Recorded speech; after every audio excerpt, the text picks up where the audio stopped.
So, welcome to my Flosstube number 4. My name is Amy of Amy J Creations. I realized that I never say the date, and a lot of other people do. It could be helpful if, for any reason, somebody went back and watched videos. So today is April 15th, 2021, Thursday. Thank you to everyone who subscribed to me new this week. Thank you for my past subscribers, hopefully that are returning. And if you're new here and you're not subscribed, please do so. Join the community, join in the conversation. I think that's one of my favorite parts about Flosstube is people sharing their ideas and knowledge and creativity with everyone else. It's really fun to see. So, okay. As I said last video, these past 2 weeks, I knew that I was going to have much less stitching time because I was working a lot more at the library. We did a spring cleaning there where we worked for about 4 hours, took all the books off all the shelves, wiped down all the shelves, dried them, and then put the books back. Then we do a big culling. So we go through, and books that are like older than 10 years old that have not been checked out in the past 3 years at all, we pull those off the shelves and get rid of them. Because, we're always buying new books, and that means you got to make room. So we get rid of the old books. So we did that. And that inspired me then, with my son gone to Grindelwald with his friend to go hiking and hang out. They didn't get much hiking done because avalanche. Well, there wasn't an avalanche. There was avalanche threats. And so a lot of the trails were closed still because the snow was in that it was getting kind of soft and melty from the sun. And so that's actually when the avalanche risk is at the greatest. So they had closed some of the trails, but he still got to do some hiking and beautiful photos. Anyway, sorry. While he was gone, I cleaned out part of his huge bedroom, one corner of it, and 2 of the closets. There's 4 closet doors. 2 of those were full of my crafting stuff. But I now have taken over my other son's bedroom, who is living in Utah, attending high school, living with my brother-in-law and sister-in-law and their family. And so I got permission from him before he left, as long as I leave his bed and his shelf with all his very special and most awesomest Lego Star Wars, I am allowed to turn the rest of his room into a craft room, because he only came home for Christmas. He's not even coming home this summer. We're going to them, and then it'll be a whole year till he comes home next Christmas. So he said that was fine. So I went through all the things that were in my other craft room, cleaned it up, organized it. So I'm super spoiled. I have 2 craft areas. So there's this room, and this is mostly my sewing. Well, this is sewing and cross stitch. But then I'm really big into, I used to be really big into scrapbooking and card making. But I have so many supplies. I used to sell Stampin' Up! For years. I have so many supplies. I just can't get rid of them. I still use them. I'm not into it as much, but I didn't cross stitch for a few years either. I don't get rid of my stuff. So I didn't throw away actual scrapbooks or cardstock, but I threw away things like little felt pieces from when I did craft projects with my daughters, and I was saving all the cut up felt, a big bin of it, chucked that. There was a bunch of those, the plastic things, and you would weave them and make boondoggles. Yeah, that's the word, boondoggles. I had a whole bunch of that. Got rid of it.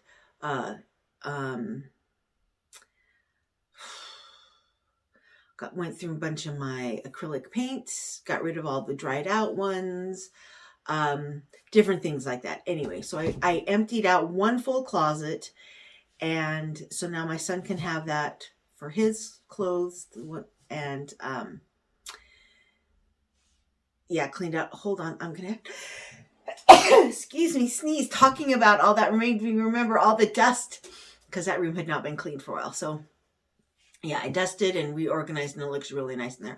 I also got rid of a lot of like fabric scraps. I still have quite a bit, but I had all these jeans that I just, no. I saved some that are already cut into circles to make a cathedral window jean picnic quilt. I already made one for my brother, a big huge one, brought it to him. I have a second one started. I have all those circles cut out, and I have all the squares of flannel to go inside them. So I saved those. But the just squares of denim and a few of the old jeans, I just chucked them. Felt so good. But that was like 2 full days of a lot of work and no stitching time. But it was okay. It needed to get done. I'm super happy that it got done. My son is very happy that it got done. So now moving forward, I'll have more time. Because my headphones just fell off. Because I knew that I was going to be doing that cleaning out project. And I was kind of over spring/Easter stitching. I decided, it kind of got me inspired, now that I have this dedicated space that's all nice and organized, to finish up a couple cross stitch projects that are for this room, like decoration. So the first one I did was this. Now I did this in the original Stitch Along with Fat Quarter Shop, like I think it was 2 years ago. And I had it mounted. I even posted this on Instagram. I had it on this fabric in this frame. And then as I was looking at it closer, I realized right here in this bottom row, I had forgotten to complete the stitches. Like it was only a half stitch. I didn't notice it until it was mounted. And also my buttons were totally crooked. I had sewed them on. I thought I had done a good job. It looked like a blind person had tried to sew them on. So I had hot glued it to this. So I carefully ripped it off and then set it down, but it was like hot glued to some canvas board that I got, and it sat there for another year. So finally, this last week or 2 weeks ago, I was like, I'm gonna finish this. So I peeled it off the canvas board, stitched this, ripped off all the buttons, cut the stitching, and tried to sew them back on, and realized it was just, I am a blind person apparently. I could not get them centered, and it was gonna bug me too much. So what I did is I strung floss through them to make it look like they're stitched on. And then I used Aleene's tacky glue and glued them on. Yeah, I totally cheated. Then the other thing that had kind of bothered me was that although I like this frame, the amount of space around the top and the bottom and the sides was uneven. And so I added this ribbon to the sides to kind of break that up a little bit. And I wish maybe I had done it a little bit more in the middle, but I also kind of like it this way. So I'm definitely not going to take it out. I'm just leaving it the way it is. So that is now hanging up on my wall. I did have to put a nail in the wall, which my husband hates, nails in the wall, but it had to be done. I have to decorate my room. So that was the first fully finished, all the way, actually finished stitching, fixed everything, cross stitch. Then there was a second project that I started last year during lockdown. I was reading blogs and cross stitch blogs, and Cory Yoder was mentioned that she had done a bunch of cross stitch patterns of quilt blocks. And because I love to quilt, and I thought I must do this. So I went to Cory Yoder's blog, downloaded all the free patterns for all these different quilt blocks that are cross stitches. And I used the same colors that came. I bought the DMC floss pack from Fat Quarter Shop to do the Lori Holt thing. And so I used those same colors so that they would, because they're my favorite colors. I love teals and I love the pinks. And so I used those, but it did need some red and the green contrast. I did have to add orange, and I stitched that up. Now, this is a full coverage piece. If I would have had the fabric, I would have stitched this on white. And I would have stitched the white as well, but it would have been done on white even weave. But did I mention we were in lockdown? And I really wanted to stitch this, and I had to use whatever I had. So I had some even weave, 28, I think this is, this might be, I think this is 28 count, might be 32 count. I don't know. Even weave black that I had gotten from the fabric store. And so I just stitched on it. So you can see some of the black coming through, but to me, it will always be a reminder, oh yeah, I stitched that when the world was completely shut down and I had to just use what I had. So I'm really happy with it. And the only thing I needed to finish on this was the back stitching. I am a girl who loves backstitch. Most of the new patterns that come out, that's the one thing that bothers me about them, is there is no backstitch. And the designs pop. They just look better with backstitch. I learned to cross stitch in the 80s and early 90s, and backstitch is where it's at for me. So after doing, it was this block down here, these colors were so light that against the white, they just did not pop. So I cross stitched around them using the gray that was in the pattern, and then with one strand. And then I decided, well, I can't just do that block. That looks dumb. So then I cross-stitched around all the designs. Now, I didn't do like the back stitch around the outside because the contrast between the white and the blue to me was enough, but I did around everything else. And it kind of adds to me, my opinion, adds to the look of it being quilted, like a quilt quilted. And it just looks so good. This was a frame. Both the frames that I showed were from IKEA. Custom framing is expensive. Custom framing in Switzerland is exorbitant. Like, my friend had a poster that she had bought in the States, a print of a painting. And it was big, but it wasn't like ginormous. It was, poster sized. And she went and got a custom frame and with glass. And I believe it was, I think she told me $800, $900. And I laughed and knew that I would never, ever, ever get custom framing done ever in Switzerland. So if the IKEA frame won't fit and the Broken House, which is our Goodwill frame, doesn't fit, then I put it on something else. But this frame from IKEA worked perfect. It's a shadow box frame, so it's inset, which I like because I don't like to put glass most of the time on my cross stitch pieces. My mom never did, and so that way it kind of protects it from the dust. So that was the second project I completed, and now it can hang on my wall over there near my stitchy spot, and it just makes me happy. And so then I was on a roll of finishing things and getting them all the way done. So I pulled out another project that had been done, stitched for a year and a half. Because I finished this, I was working on this in July of 2019 when I went to England to visit my friend after her baby was born. And I took it with and was working on it then, and I finished it sometime soon afterwards. So maybe in August. And the only thing that still needed to be done was, there's a piece of glue gun hot glue. I'm pulling off there. Was the buttons added. So I remember I sat up, I sat down one night and I pulled out all these little tiny Lizzie Kate buttons. Couldn't get my needle through it.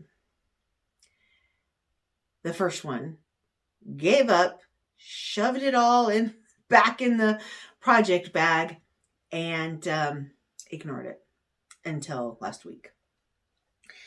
Now, I have to say, the quality control at 123 Stitch for their Lizzie Kate buttons is not the greatest. One of these teeny tiny buttons, one of the holes did not go all the way through. The plastic did not get punched all the way out. There was a slight indentation to indicate where the hole was, and that was it. What in Switzerland? I can't just easily call up 123 Stitch and say, hey, send me some more buttons.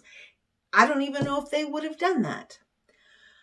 So I spent the next hour hammering varying sizes of old sewing machine needles, safety pins, and an awl through the button hole till I finally got it all the way through and was able to stitch it on. I dropped it twice in this really thick, from IKEA, because everything in our house is from IKEA, really thick shag rug that is mostly black with flecks of white. I dropped it twice, but I found it each time. That was a miracle. Anyway, finally got those sewed on. Some of the other buttons, they sent me the wrong, I could tell from looking at the patterns that the buttons were bigger, but the buttons they sent me were smaller. So fortunately, I have a large button collection, and I dug through, this button is one of mine, this button is one of mine. I think that's it. Because they had a little tiny button for this that was supposed to go here. It didn't match in size. So I changed those. The other change that I made to the pattern was one of them says hang mistletoe. We don't do mistletoe. My mom growing up didn't do mistletoe. My husband's family didn't do mistletoe. So we don't hang it. So I changed it to bake treats because that is a Charles family tradition. My mom always baked treats. Her mom always baked Christmas treats. I bake tons. I give them to all the teachers at the school. I give them to a bunch of the neighbors, give them to people at church. My kids eat them, tons of them. So I kind of made up this design myself and added some of the button that I didn't want to use here. I added it here. And these are supposed to be like fudge and gingerbread cookies and divinity with nuts and another kind. I always make root beer float fudge, regular fudge, and then two other flavors, whatever catches my fancy. So I did that. And then, when I opened the package, the very first time, they come in those little plastic envelope-y bag thing. I lost the buttons. And, they're small. So I didn't have enough buttons to finish put the buttons on here. But I didn't like how those buttons looked anyway because they were too big for the cookies. So I had some of these white beads, and so I sewed white beads on for the sprinkles on the Give Santa cookies and milk. Then I laced it onto mat board. I used Vonna Pfeiffer, the Twisted Stitcher, her tutorial on how to do the braid, the cording using floss. And I had this yellow is actually a very thin yarn, like a crocheting yarn, that you would do fine work. It's so thin you could use it for, I've crocheted Barbie doll clothes for my girls. So I had that, and then this is some etoile. I used both skeins of my Etoile because there's a lot less on there than on regular DMC. And I have a Kreinik drill, cording drill, that my daughter brought over for me this Christmas. So I used that to make the cording. Really happy with it. It gives it a frame without taking away from the cross stitch. I had bought this tray again like a year and a half ago, fully expecting to use it to finish this Christmas rules. I bought it kind of when I was working on it. And it's just been sitting in our house waiting. So I glued that in there. I don't intend to ever put anything else in there. It's just for this. And then I used Java Girl Stitches bow tutorial. I've made bows before, but it's always good to watch a refresher course, and her tutorial is very well put together. She did a great job on that. She said it was her first tutorial, and please forgive her. She's a natural teacher, I have to say, because it was like step by step by step. She didn't overwhelm. It was not overwhelming like she gave you 60 billion different things to do. She just showed you exactly, very clearly. Anyway, it was great. She did awesome. So I used her bow tutorial. These are several of my scrap ribbons. They're not even on a roll. These were just like cut off presents and other things that I've saved through the years because I can't ever get rid of ribbon. And I liked the colors. I liked how they went together and brought out the colors that are in the piece. And then I covered a button. This is some green felt that I had. I used to cover the button. The material was originally a light blue linen, and I believe it is a 32 count linen. And I tea-dyed it according to Priscilla and Chelsea's tutorial. I didn't bake it. I just dunked it just to kind of dirty up the blue, I guess, a little bit, take away the blueness of it. And I like it.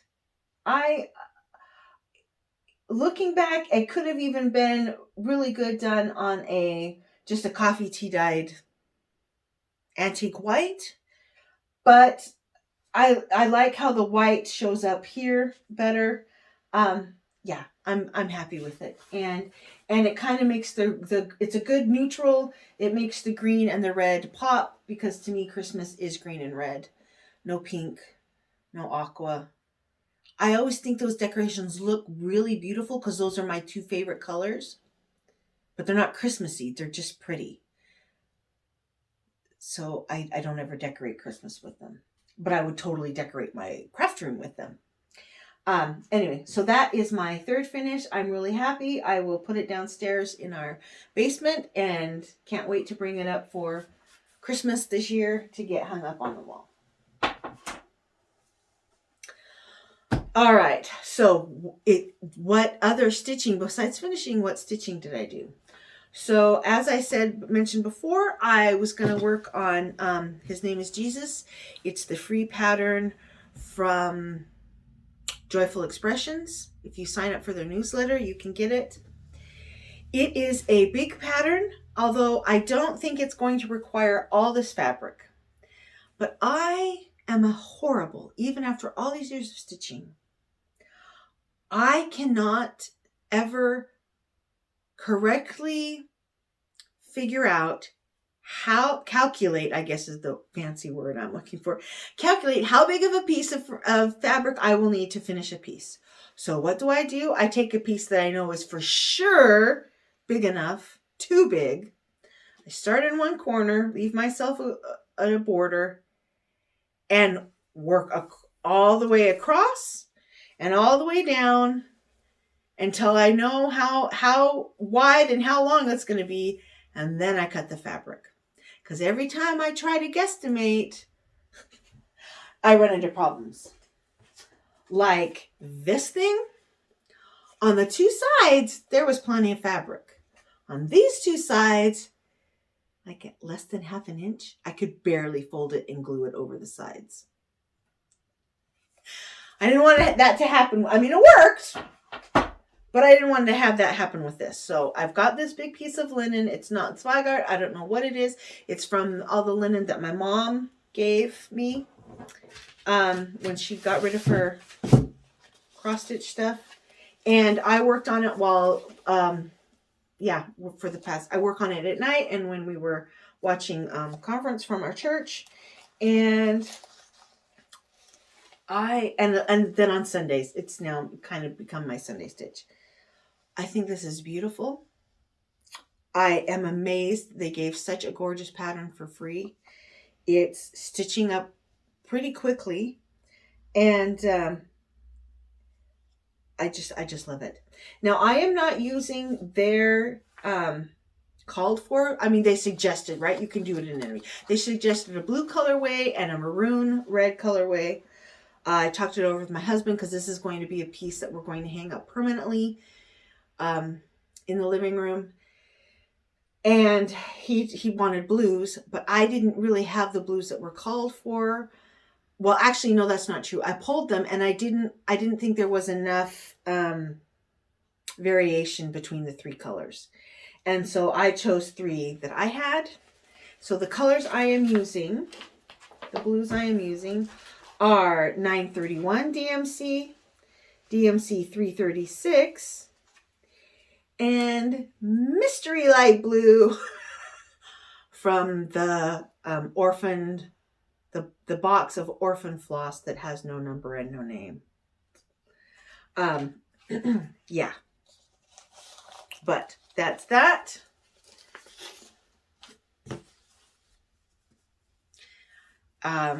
I was thinking it would take me months and months and months, but clearly this is pretty much all of the first page, and there's 4 pages, so I could have this done in 6 weeks. I mean, if it took me 2 weeks, you know, I think in another 6 weeks I can have this completely done. So I'm happy with that.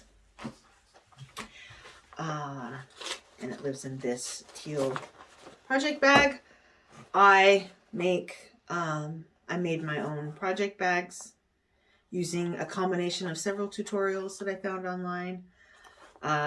This one is a bit small, but it works. I have to trim down the papers a little bit to fit them in there when I print them off the PDF patterns, but it works. I like it. Then the second project I started, I was hemming and hawing if I really was, because like I said, I'm not, like, Easter's over with. I was kind of done with spring stitching, but White House Stitchery, she's on Instagram, and then their Flosstube is Cottage House Stitchery with her and her mom. She released a free pattern for Easter, and it's part of her watering can series. She had a Valentine's Day one and a St. Patrick's Day, and then she wanted to do an Easter, but it took her a long time to finalize the pattern, so she just released it as a freebie. And I hemmed and hawed and decided I really did like it, and so I have started it. I like the idea of all these series that everybody's doing, like Priscilla's calendar crates, or the Truckin' Along series. There's a hands-on design series as well, Chockful, Year of Chockful or something. But I like them. I think they're cute, but none of them were what I wanted to stitch and have up in my home. This series I really like. So I decided to go ahead and stitch it. I will be purchasing the Valentine's Day one. Let me show you. I have it here on my phone. I think you can see that pretty well. I really like it. These watering cans are really cute. We have a garden that we help out in our friend's garden. It's a lot of fun for Chris and I. We go over there and spend a lot of time weeding and things together. It's kind of one of our activities we do. So I like the watering can theme to tie in with that. The St. Patrick's Day one was very cute, but I'm not Irish. I don't live in America. St. Patrick's Day isn't a thing here in Switzerland. I'm already celebrating Swiss holidays, American holidays, some Canadian and Austrian holidays, because my husband is all those citizenship, has all those citizenships. He is by blood half Austrian. It had to stop somewhere. So I tried to celebrate St. Patrick's Day the first couple of years we were here in Switzerland, and my kids had no connection to it. Nobody else had any connection to it, and finally I was just like, this is dumb. I just forget it. I had a few St. Patrick's Day decorations, chucked them all in the trash. I'm done. So I'm not going to do that one, but I hope she will release a few more so I can have something to hang up for most of the seasons. This is another piece of, it's a linen from my mom. I know that it's Zweigart because of the orange. I don't know what count it is. Again, it was just like, actually, wait, yeah, it's just a piece that she had. And again, I did the thing where this is like a big piece. I've got like a half a yard or a yard of it. And so here I am stitching on this until I got enough of this design that I could do enough of the border to figure out how wide and how tall it was going to be. I was wrestling with this huge piece of fabric to do this tiny little design. I was very, very, very happy when I could finally cut that off.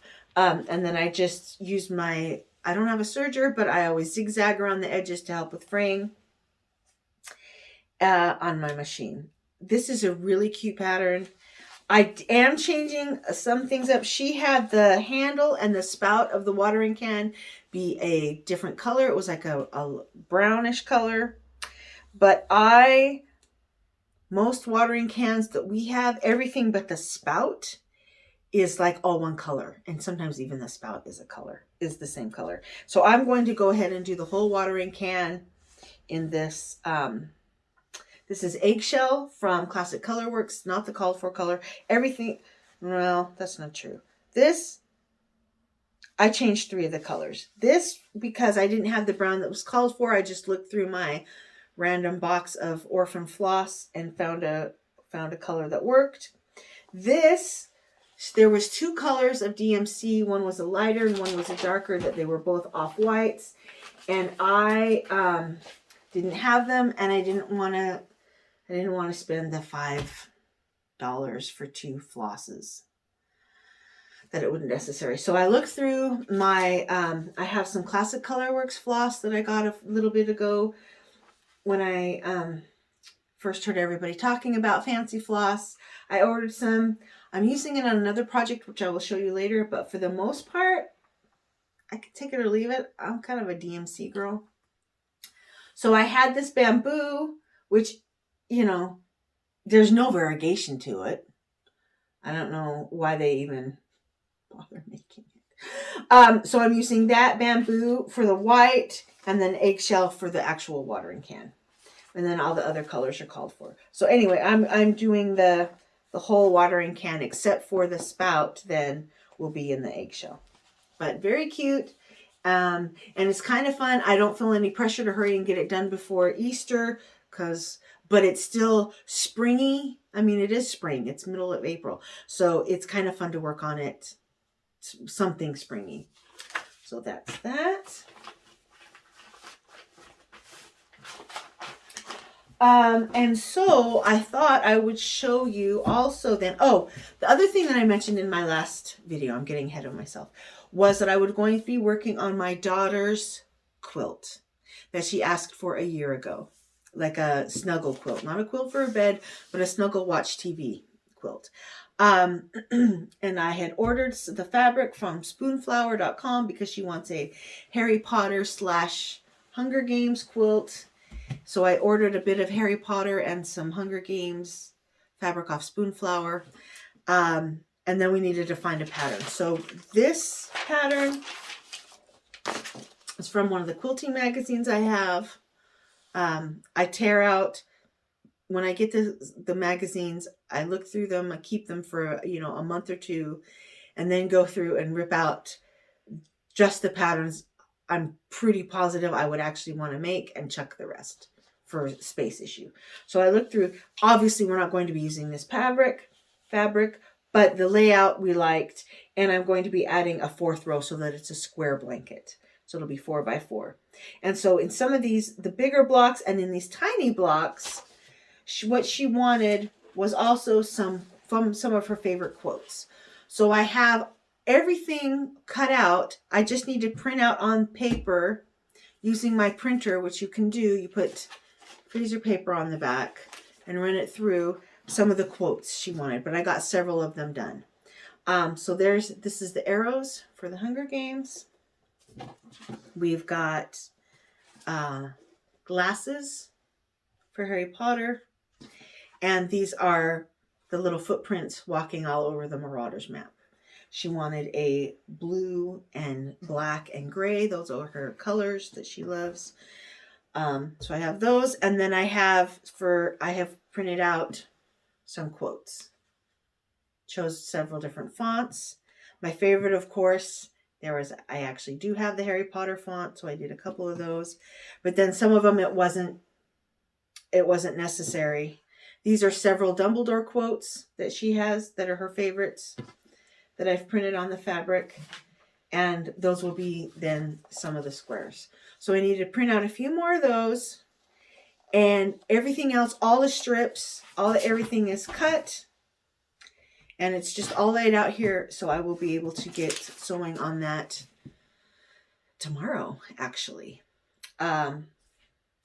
Yeah, she's very excited. She's waited a long time. This is her reward quilt for getting, it was going to originally be either as a congratulations or as a sorry you didn't make it quilt for when she took the big test to get into the college track school, gymnasium, a year ago. So she's very happy that I'm finally getting it done as well.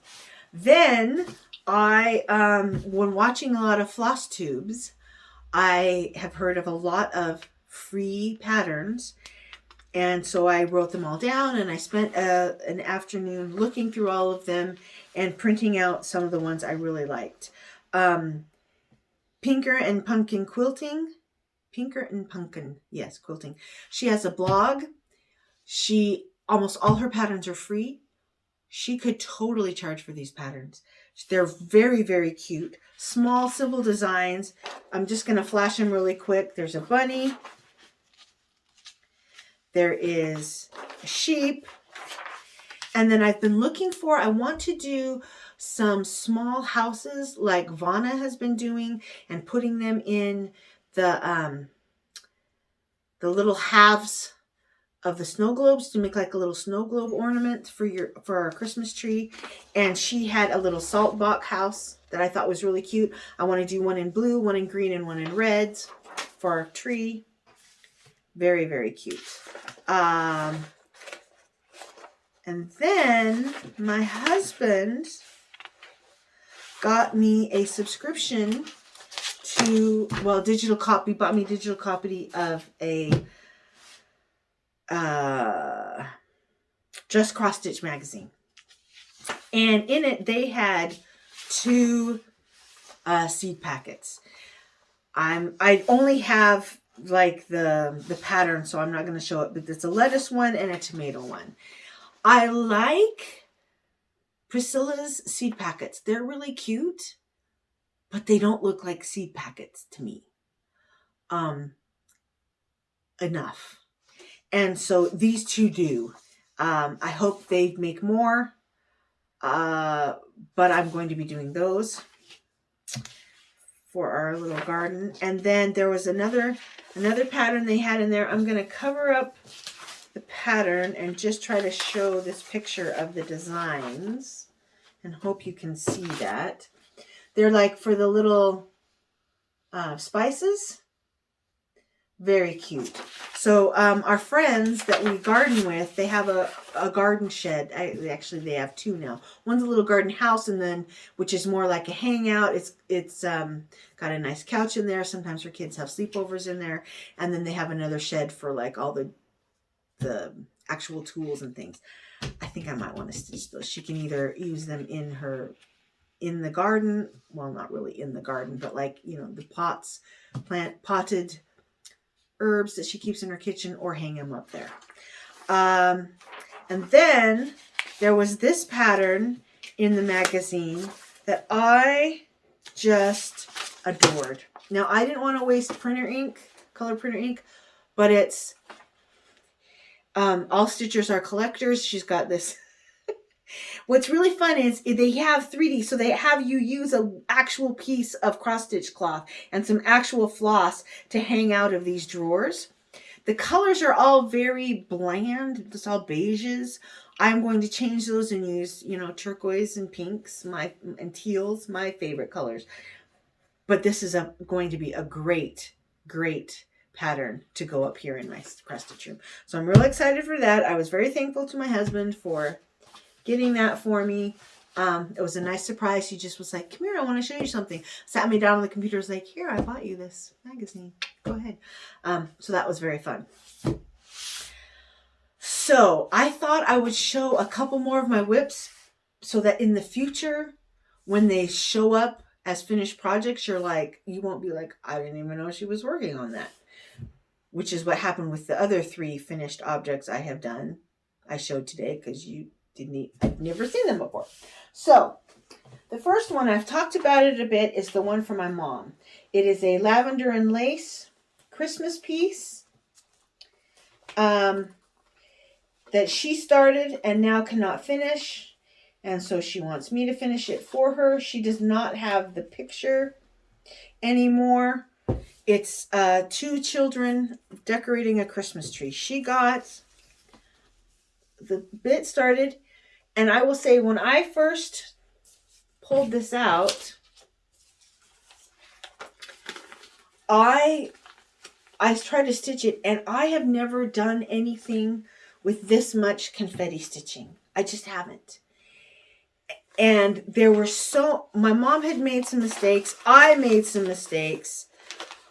And I think what I'm going to do is where the brown is for the limbs, I will stitch that.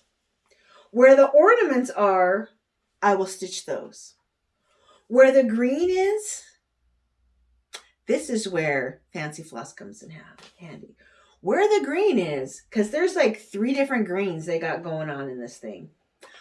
I'm just going to get a good variegated floss that matches this pretty well and fill it all in.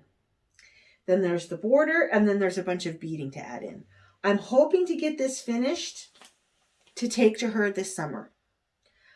It is most likely going to be my mania. The way I do mania is I try to stitch, I stitch every single day, because sometimes I don't stitch every single day. But during mania, I stitch every single day. I started 3 or 4 projects, like 1 a week. The very first mania I did. But then I've decided how I really like to do it is just take 1 project and just concentrate on it. So that's what I'm going to do with this. This is going to be my mania, is I'm going to try to get this done in a month. That's why it's kind of crazy. So we'll see what happens with that. This is old, y'all. My mom's got masking tape that's not even really sticky anymore on the outside. So I will be fixing that. This bag is one my mom made for my daughter. And when she was little, yellow is not her favorite color anymore, but it's a bag my mom made. So I'm using that to hold the cross stitch I'm making for her. The other big project that I'm going to be working on pretty concentratedly once that Christmas tree is done is my Hometown Holidays project. I took a pause because a couple new patterns came out. And I wanted to add those in, and so I needed to stop where I was so that there would be room. Because what I had done is I had picked and chose several different of the patterns, and I'm doing it all in 1 big piece. And so some of the patterns that I had already chosen, I needed to take out so that I could have room for the quilt shop, because obviously I'm going to have the quilt shop in there. This is a piece, this was originally, it's a Zweigart based, even weave. I believe it's 28 count, although it's kind of small. It might be 30, 32, but I did coffee tea dye it, so the holes could have shrunk. It was a light blue. I coffee tea dyed it. I'm changing the colors because I wanted it to be more Christmassy. So some of the houses that were supposed to be brown, I have changed to more red colors.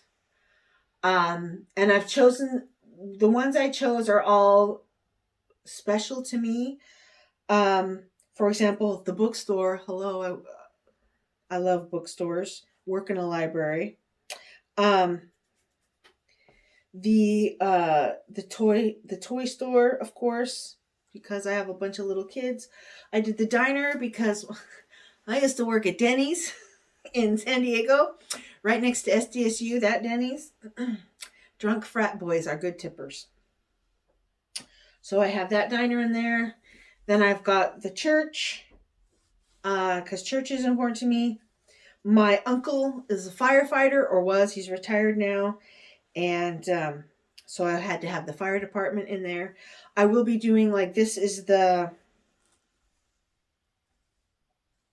school. I've got the school and a few others. But like I said, I had to take room. Now, originally I was going to have, like, the carolers in here as well.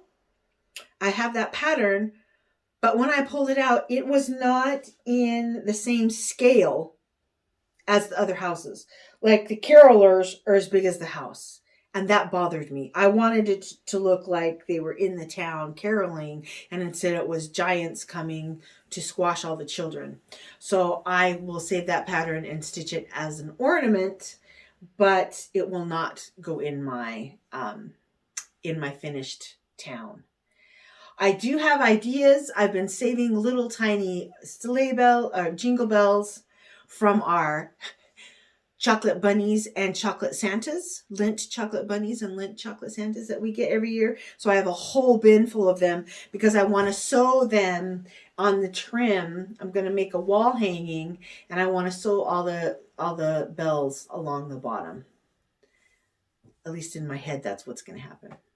So that will get pulled out and worked on once I have finished my mom's one. And this is in another bag that I made myself. I made it extra big because I knew it had a lot of floss to hold and a big piece of fabric. And when I'm done with that, it can hold another big Christmas project easily. But it's not so big that it's like, it would be dumb if I put a small project in. Does that make sense? Anyway, I'm really happy, I have to say, with how this turned out, because these were just individual little blocks that I had, and I sewed strips. These are strips left over from a quilt I helped my friend make for her daughter, for her son's wedding, daughter-in-law. And yeah, really like that project back. So those are pretty much all the WIPs I have, because I tend to, clearly not a monogamous stitcher. I work on more than one project at a time, but I do tend to work on 2 or 3 and work on them until I'm done, and then I start something new. I love watching people's videos where they have, 50 WIPs, but it makes me anxious and just kind of like shaky to think of having that many WIPs around. It's not how I can function. So I don't do that. Other things I wanted to mention. I have been trying to watch lots of newer Flosstubers who have less than 1,000 subscribers. So I wanted to go through and recognize some of them. And I'm kind of gonna go through my subscription list here. So one of them is Stitching Jennie. And I will link these below. She's really She's got a very good on-screen presence. I like watching her. She's got some wonderful, wonderful designs. Oh yes, Lori Wilson. She's got one out. She's really, really beautiful projects that she's working on. She's got an Etsy store where she's selling some stuff. Very, very nice. I watch Farmhouse Stitcher, although she's got she has quite a few subscribers, but she hadn't posted for almost a whole year, so maybe some people forgot about her. She is amazing. She's in Australia, and her finishes, like, it's not my style because it's too much floof, and yet each one is like a work of art. I love admiring them and seeing them just for that alone. Just because I don't want it in my house doesn't mean I can't appreciate how beautiful it is and how talented and creative she is. Really, really nice. Oh, I've been watching Stubborn Stitcher. This cute older lady that lives in Texas. Her dry sense of humor cracks me up. And she's a little salty. Not bad salty, but a little, you can tell that off screen, she's my kind of woman. A little sarcastic, like her. Another one is Lockaby Stitches. She is a great cross stitcher, really fast. And also she's a wood carver. So she makes her own frames and carves these little wooden pieces to decorate them, like little birds and owls, and paints them and puts them on these frames. It's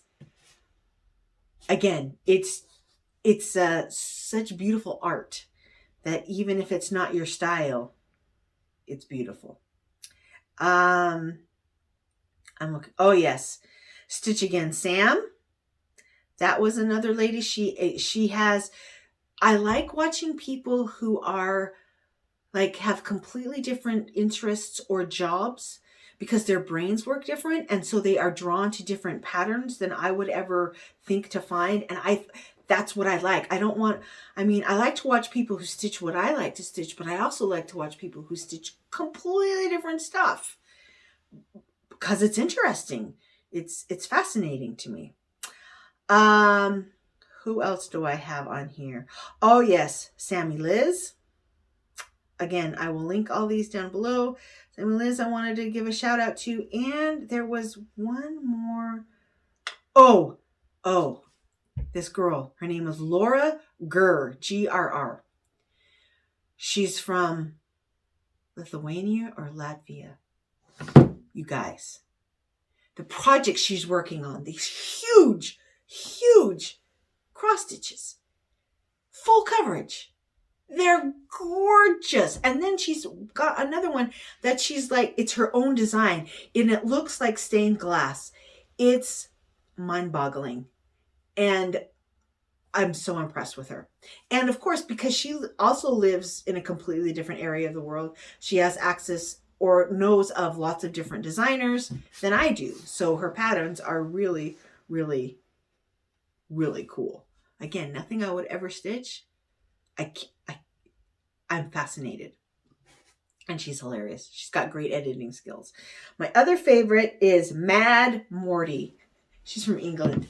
And sometimes her husband comes on. She also has the same sense of humor as I do. And she stitches a lot of what could be called macabre pieces, I guess. But also whimsical. Anyway, it's fun. She's fun. And she's been doing a whole bunch of Mill Hill kits that I knew the name Mill Hill, right? I'm not like a cross stitch loser. But I've never seen some of these kits. Now, granted, I don't live where they get sold, but I wouldn't even know that I was missing them unless I watched her. Such cute ones, and she does a great job on them. She does all the beadings. They look beautiful. So yeah, Mad Morti. Anyway, I will I will link all those below. Really trying to help. I feel like there's a whole group of brand new Flosstubers, of which I am one, that are trying to find their audience, and I just want to support them and help them grow and get the word out that there are some, yes, the big names are fantastic and awesome, but some of these new people have a lot to offer as well. What else to tell you? Oh, the other thing I had to do today, it goes in conjunction with all the cleaning out I did. I have to get rid of everything. So here in Switzerland, you don't just stick all your trash in the trash can and the garbage men come and pick it up once a week. And you pay like a monthly sanitation fee to the city. That's not how it works here.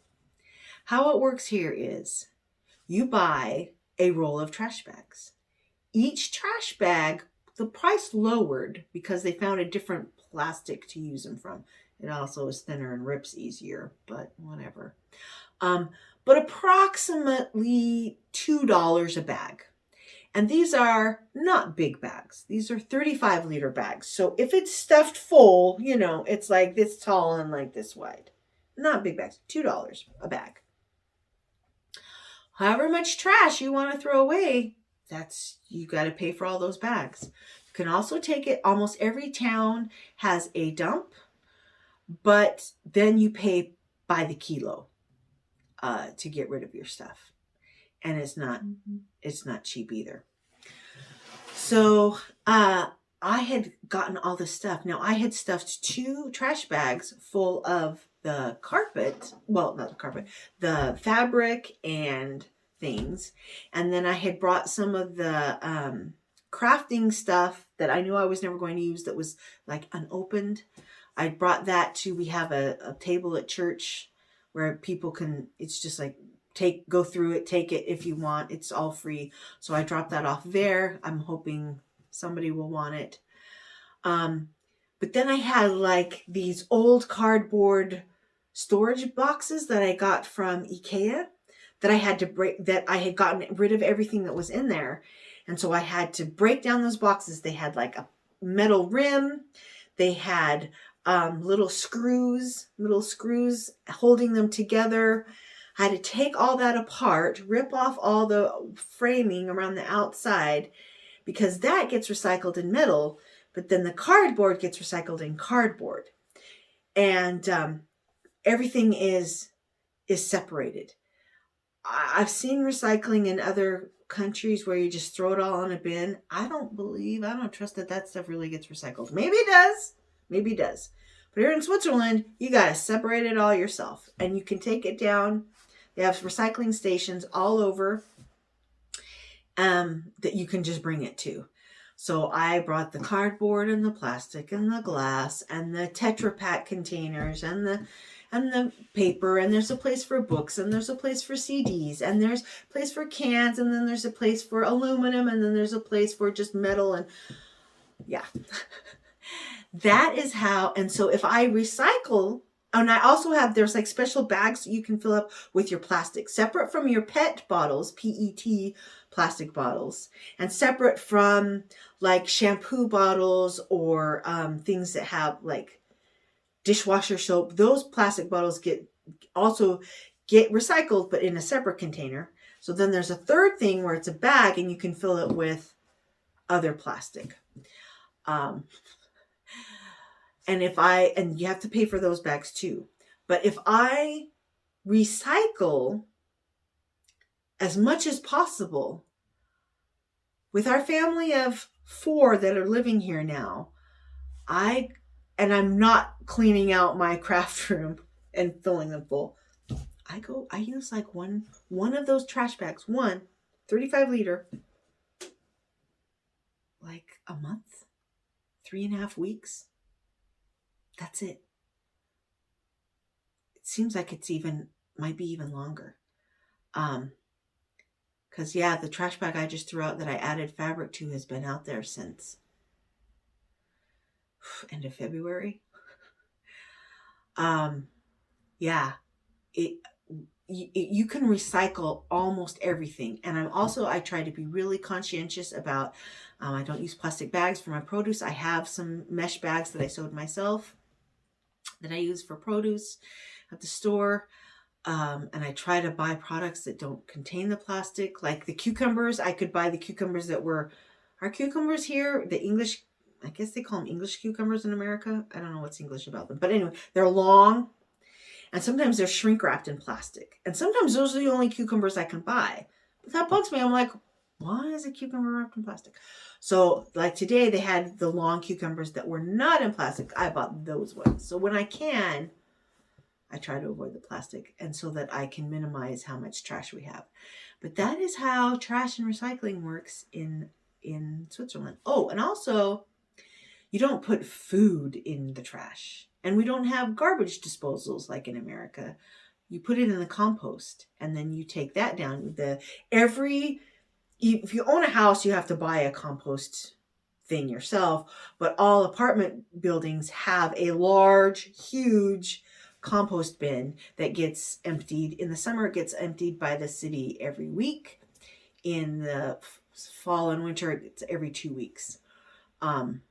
And you just take it down and drop that all in. I have a bin outside my kitchen window. All the compost goes in there, and then I make googly eyes at my husband, and he will take the compost down for me. I do too sometimes, but he doesn't most often. And that is how we deal with trash here in Switzerland. I rinse out our jars and our cans, and it's kind of seems a little weird to wash your trash, but when I'm storing it up, because I only go to the recycling place every couple of weeks, you don't want to smell that.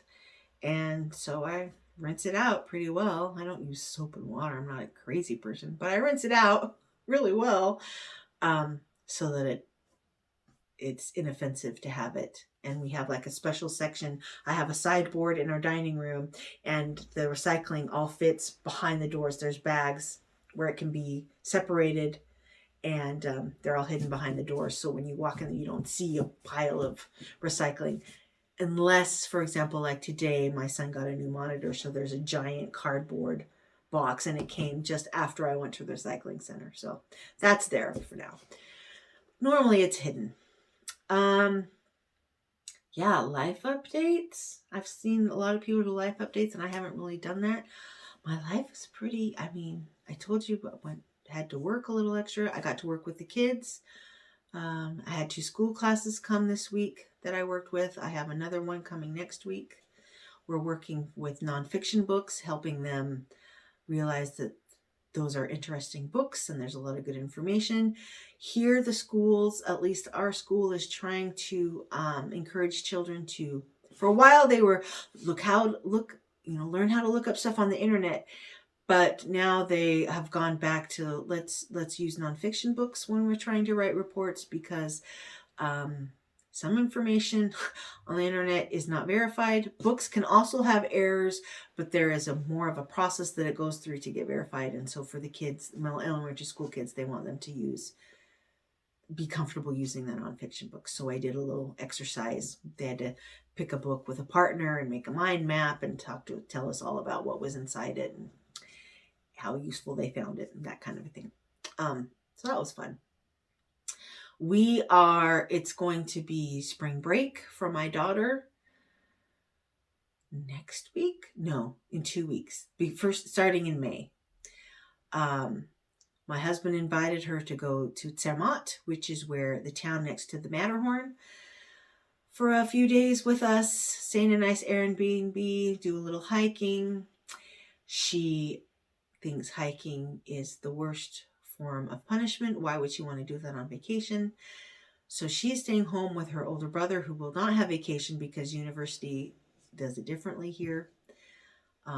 He got 1 week of spring vacation already. That's why he went to Grindelwald, but then it was near Easter, but he doesn't get a second spring break because he'll be out of school, I think, in June, end of May, something like that. So anyway, so he'll be here to make sure she doesn't starve. So we're going for three nights, 4 days down to Zermatt. We're hoping that the trails will be open And it's really fun because Zermatt is a little town. There's no cars allowed. And so you can drive to like 2 towns away. They have a giant parking structure. You park your car and then you get on the train to go into town. They do have some electric golf carts, but otherwise it's so tiny that you can just walk everywhere. And so we're going to be doing that. The Airbnb he got us, all the reviews talk about how magical the sunset over the Matterhorn is. So I'm hoping for some great photos. I'm looking forward to some alone time with him. And again, to do some hiking. Not like, we're not hiking the Matterhorn.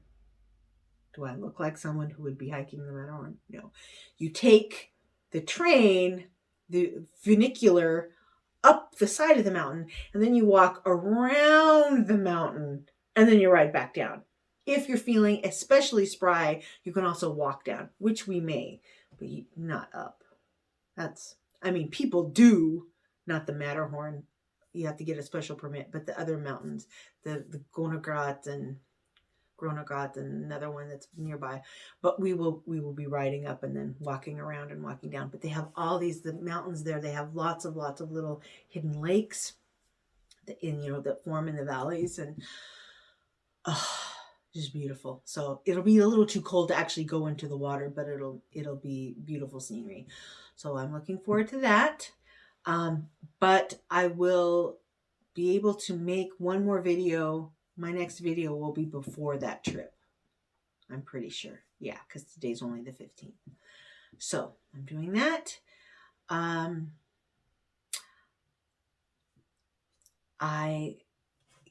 Thank you for subscribing, those who have. Thank you for commenting. I hope I've answered everybody's. I haven't gotten a whole lot of questions. I've gotten some really lovely, sweet compliments in the comments. Thank you very much. You always worry, like, I think this is cute, but is it cute to anybody else? So it's nice to hear that somebody else thinks, yeah, no, that's cute. You did good.